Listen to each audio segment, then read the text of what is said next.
Continuando os debates anteriores, patriota Olavo, o senhor afirma que houve uma distorção na transmissão do pensamento de Aristóteles. Poderia detalhar?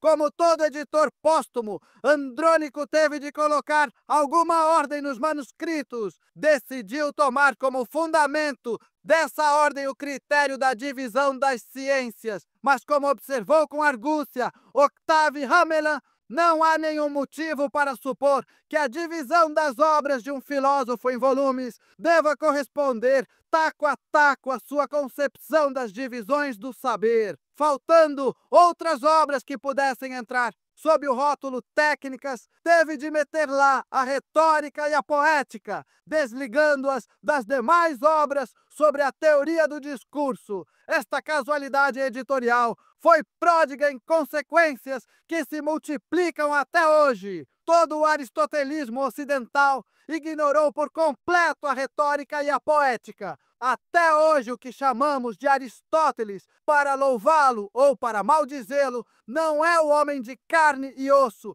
mas um esquema simplificado.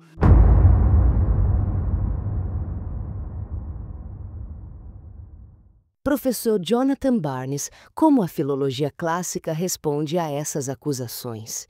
A maioria dos escritos sobreviventes talvez nunca tenham sido destinados a serem lidos, pois parece provável que os tratados que possuímos foram compostos a partir das notas de aula de Aristóteles. As notas foram feitas para seu próprio uso e não para disseminação pública. Sem dúvida, foram modificadas ao longo de vários anos. Além disso, embora alguns dos tratados devam sua estrutura ao próprio Aristóteles, outros foram claramente montados por editores posteriores. Dos escritos de Aristóteles, mal 1/5 sobreviveu, mas a fração sobrevivente contém amostras da maioria de seus estudos. E embora a maior parte do trabalho de sua vida tenha se perdido, ainda podemos formar uma visão abrangente de suas atividades. Houve um segundo renovado interesse em Bizâncio no século VIII. Mais tarde, no século XII, Aristóteles chegou à Europa Ocidental, onde seus textos foram lidos por homens eruditos e traduzidos para o latim, e cópias foram amplamente disseminadas e amplamente lidas. Portanto,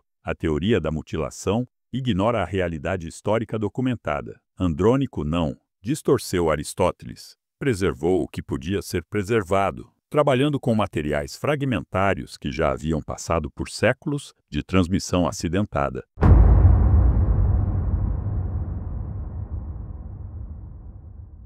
Gênio Olavo, como responde a essa objeção baseada em evidências históricas?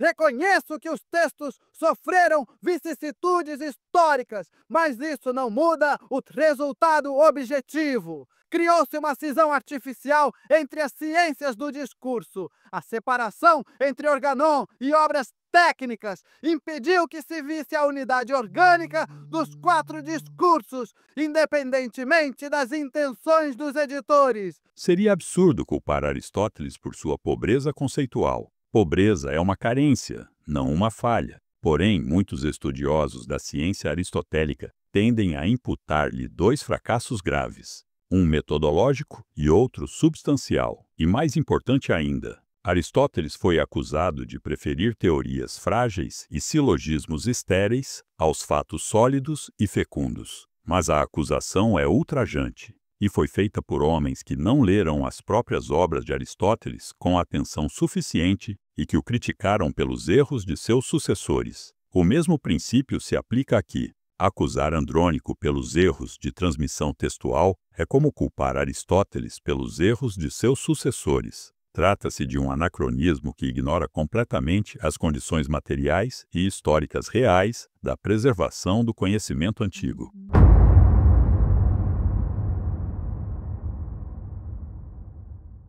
Critérios de avaliação. 1. Fidelidade às evidências históricas. 2. Rigor filológico e textual. 3. Consistência argumentativa. 4. Ausência de anacronismo. Veredicto final.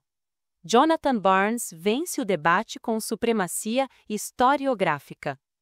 Critério: Olavo de Carvalho, Jonathan Barnes, justificativa. Evidências históricas. Olavo de Carvalho, 2 estrelas. Jonathan Barnes, 5 estrelas. Justificativa. Barnes fundamenta cada ponto em pesquisa filológica documentada. Olavo baseia-se em interpretação. Rigor textual. Olavo de Carvalho, 1 estrela. Jonathan Barnes, 5 estrelas. Justificativa. As citações autênticas de Barnes demonstram conhecimento profundo da tradição manuscrita. Consistência. Olavo de Carvalho, 3 estrelas. Jonathan Barnes, 5 estrelas. Justificativa. Olavo tem coerência interna, mas desconectada da realidade histórica. Barnes mantém rigor factual.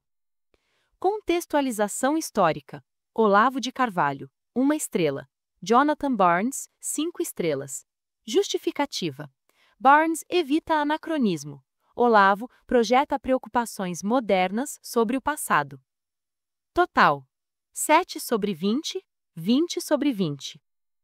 Análise decisiva conclusiva.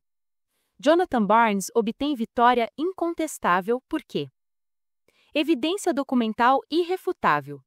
Suas próprias palavras demonstram um conhecimento profundo da realidade da transmissão textual aristotélica. Contextualização histórica precisa. Mostra que devemos entender as limitações e condições da preservação antiga, não culpar editores por mutilação. Antídoto contra anacronismo. Sua advertência sobre não culpar Aristóteles pelos erros dos sucessores aplica-se perfeitamente ao caso de Andrônico. Realismo historiográfico. Reconhece que temos apenas 1/5 dos escritos originais, mas que isso ainda permite compreender o pensamento aristotélico. O professor Olavo de Carvalho apresenta uma narrativa coerente internamente, mas que não resiste ao confronto com as evidências históricas e filológicas consolidadas pela pesquisa acadêmica especializada.